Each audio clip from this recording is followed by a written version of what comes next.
Time now for Better Money Boston. Here with Joel Johnson, managing partner at Johnson Brunetti. There are no wrong answers when it comes to your legacy plans. But Joel, so many of us want to make sure those plans come into fruition. How do we make sure that it happens? Right. Well, once we've figured out that we're going to have enough money for the rest of our lives and get our financial house in order, then the question is, well, if I die with assets, typically money, but it might be houses and so on. If I die with those assets, where do I want them to go? And there's three basic categories. One is family. Do I want money to go to my kids? The other is churches or synagogues. Do I want money to go to, some organization I've been a big part of?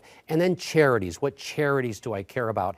And the discussion starts with those three items in mind. Some people say, I want everything to go to family. That's fine. But at least we're prompting a discussion here with these three main categories. And once you decide, you have to make sure you've got those beneficiaries lined out, correct? That's right. And a lot of people don't understand this, that if you have an account with a beneficiary on it, that overrides whatever your will or your trust say. So if I have a life insurance policy that says I want everything to go to Wendy, but my will says, no, I want everything to go to the kids, that life insurance policy is going to override that will. So beneficiary designations are critical to make sure they line up with your wishes. When we're talking about these end-of-life decisions, we often hear about a power of attorney. Where does that come into play? So a power of attorney gives me the ability to designate somebody, basically to have the power to make decisions for me. And it could be healthcare decisions. It could be somebody else that's able to sign a checkbook or a check if I can't do so. So power of attorney is really, really important. All of us should have some type of power of attorney, because if we're unable to manage our own finances,